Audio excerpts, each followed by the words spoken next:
Hey everyone, how's it going? Thanks so much for tuning in. In today's video, we're going to be firing up the V8 S10 for the first time and performing the initial break-in. In case you missed the last episode, I put a link in the description box below. I installed a Dakota Digital instrument cluster and it turned out really nice. Gave me that old school look I was going for, but there's also a lot of really awesome features packed in. As you guys know, I've been filming a bunch of these S10 videos at the same time, so I can make a ton of progress both on and off camera and still be able to highlight key portions of the build that I figured you guys would enjoy. But also, like everybody watching these videos, I am really excited to hear this thing fire up for the first time, so I did make a ton of progress off camera. I've been trying to highlight, again, key portions of it in several of the previous episodes, so if you ever have any questions or want me to dive into a specific facet of the build to a greater degree, just let me know in the comments below and I'll try to accommodate. Before we begin, I'd like to extend a huge thanks to Valvoline for their willingness in supporting the channel. I've actually been using Valvoline products in my personal vehicles for years now, so it is really cool to have them on board. Also, a special thanks to O'Reilly Auto Parts. They've been a long-term partner and supporter of what I've done on YouTube, not just with this truck, but the other builds as well. Be sure to check out Valvoline's current product offerings through O'Reilly Auto Parts via the link below. And don't forget to take advantage of the exclusive discount code SOBKYLE20, which allows you to get 20% off of purchases of $100 or more. Okay, so coolant is topped off, the transmission fluid is topped off, the oil is good, and the power steering fluid is good. Got that old fender over there just holding the core support in place. Got everything tightened down here so we're not going to have any movement. I think at this point we are pretty much ready to go. So here's what's about to happen.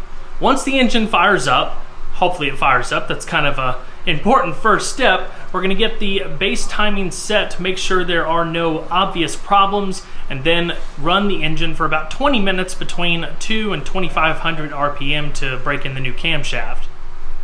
One of the most important things during this process is keeping the engine cool, because there's obviously no natural airflow while the truck is just sitting here, and we're going to be running it at a decent RPM, so I'm actually going to have the fans hardwired to run the whole time. I've got this fan that's going to blow air directly at the front of the truck to help alleviate some of that cooling issue, and we're also going to have this big fan back here just blowing hot air out of the shop. There's a handful of things that I want to share with you guys after we get the engine run in, just to answer, specific questions that I've seen and comments over the last handful of episodes. But this engine actually has some upgraded stuff inside, including a flat tappet camshaft. So when running the engine in for the first time, we have to break that camshaft in, which is why we're going to follow this specific break-in procedure. When breaking in a flat tappet camshaft, it is absolutely crucial that you run a high quality oil that has a lot of zinc and phosphorus content to help reduce friction and ensure the camshaft and the lifters mate properly. Like I was saying earlier, I've used Valvoline products for quite a while now. I actually run VR1 in the 240. It's what I use to break in the RB25. I also used this in the Jimmy series when we replaced that engine. The thing is, if you don't have a flat tappet cam, if you have roller lifters, that camshaft is already machined to just go in, start up, and get on with it.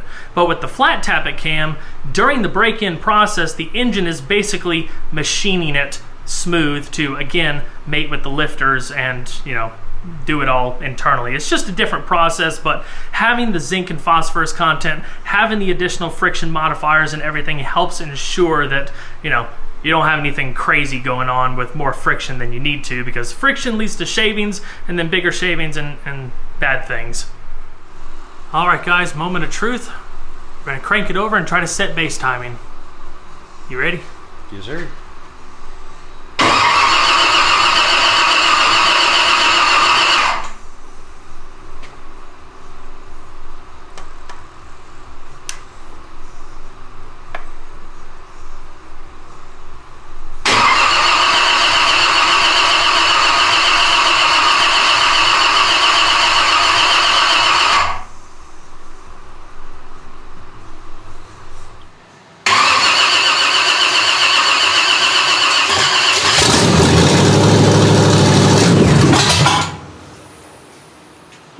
exciting. We're close.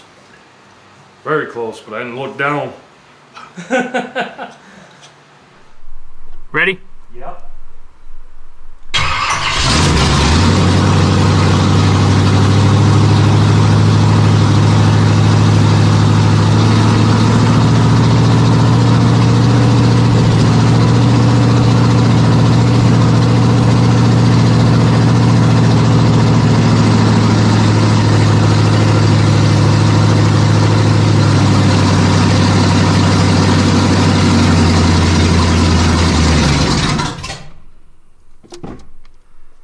We had just over 50 PSI. Okay. Tack works. Cool. I just brought the timing right to 0. Okay. That's what killed it. Okay. Now I'm going to hook the vacuum advance back up. Gotcha.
So timing looks okay. I think we're ready to run it. Oh yeah. Yeah, next time we'll start break-in cycle and run it through. Ready?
So something just mind-blowing happened after he was idling the truck down. The engine is fantastic. It all went well, but as soon as it got down to what, about normal idle? Yeah. We heard a loud bang, crunchy noise or whatever, so we were like, what the heck was that?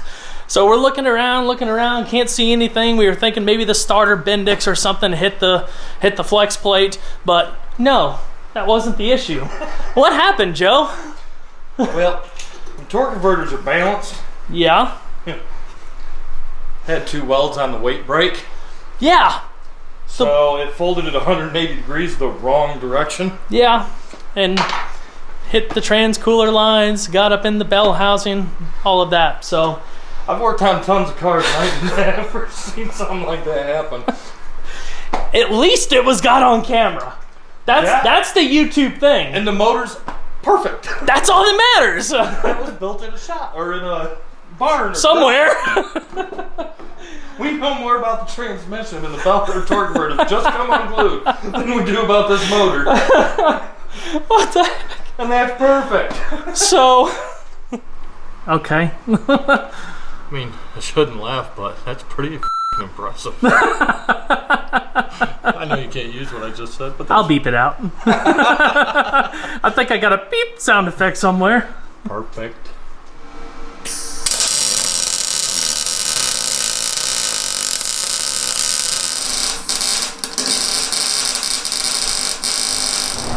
All right, we've got that weight welded back in place, and we're gonna fire it up again and see what happens. Ready?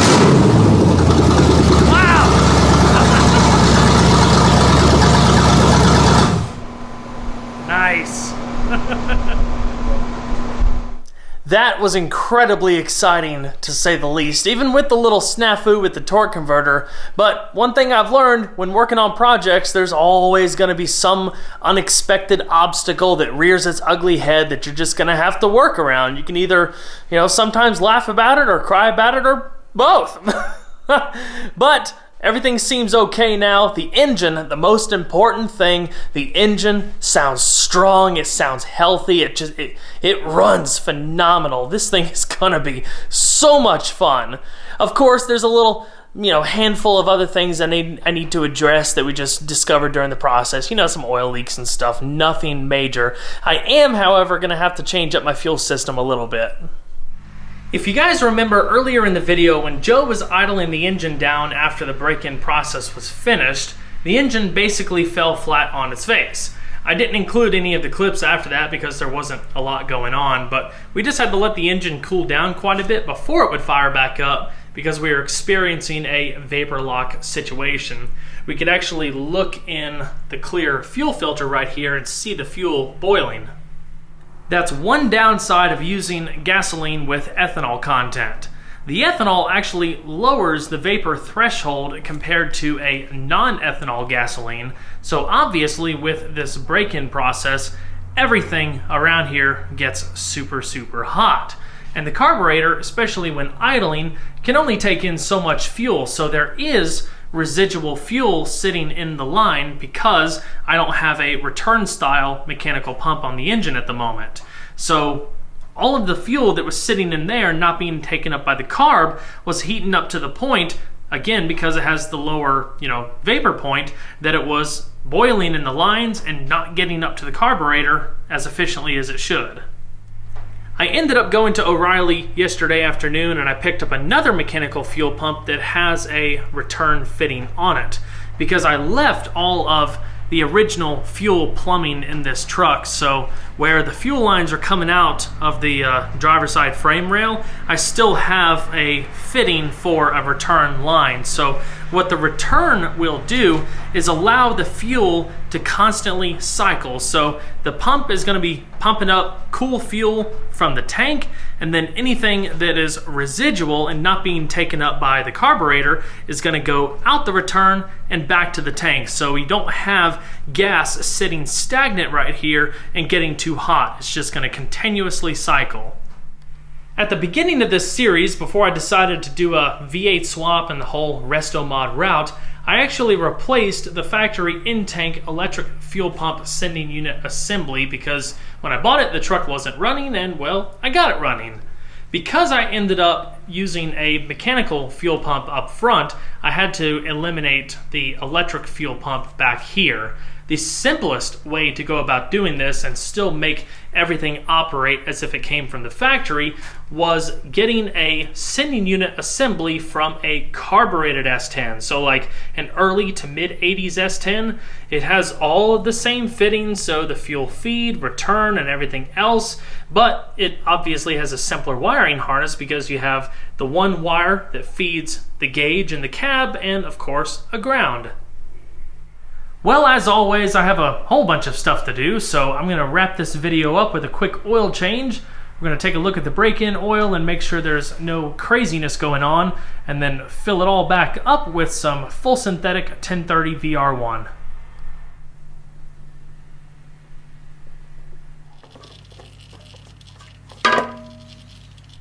The oil is going to appear dirty just because you're breaking in all of the internals, but also because with the flat tappet cam, again, we're basically machining the surface of it to mate up with the lifters. The biggest thing that you want to look out for here is any larger metal chunks, so that's what I'm doing right now is just running my magnet through here.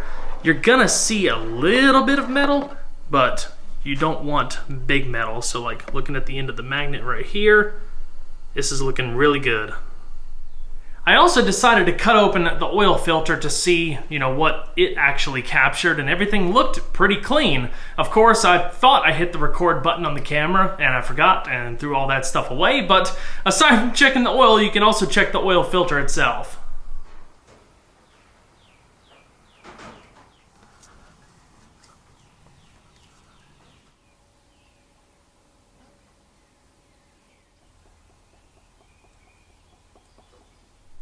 At this point, we're filled back up with oil. Any of the little leaks I've gotten taken care of, and I went ahead and swapped out that fuel pump. So let's fire it up one more time and see how she sounds.